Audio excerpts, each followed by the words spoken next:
mina võin öelda selle kohta seda, et 13 aastat tagasi, kui ma siia esimest korda sattusin, niimoodi päriselt sattusin, ma olin siit varem läbi ka sõitnud, ma üldse sunniti inimestega. Aga selles mõttes siis minul läks aega 2 aastat selle hetkeni, kui me hakkasime oma maja ehitama, kui ma sain oma aadressi, kus ma nägin, et ma elan tegelikult Maardus. Ehk siis see nagu näitab seda, et kuidas Muuga ja Maardu nagu omavahel suhestuvad selles osas, et kui palju ma tunnetasin seda Maardut selle hetkel. Tänase päeval ma tunnetan teda muidugi natuke rohkem, sellepärast et mul tüdruk käib seal huviringis ja teised käivad muidugi, ta käib seal sellepärast, et lihtsalt üks osa tema sellest huviringi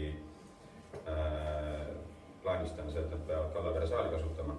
Aga lihtsalt ongi see teema sellega, et see Muuga nagu tundubki selline eraldi omaette kogum, Maardu on natukene ka nagu kaugel, seal vahepeal on niisugune distants, et ma ikkagi siit autoga olen ka peaaegu 10 minutit sõitma.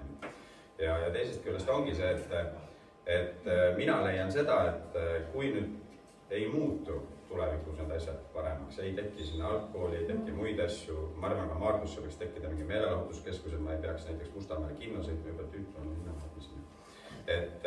Et selles mõttes, siis mina, kui need asjad nagu muutu, siis ma selle koha pealt tegelikult nagu sekundeerin Evega, et võib-olla mingil hetkel me peaksime omaette Muuga asumlinn, sest tegelikult potentsiaalseid inimesi on ju päris palju, et rohkem kui näiteks Põltsamaa linnas, mis praegu omavalitsusena väga edukalt toimib.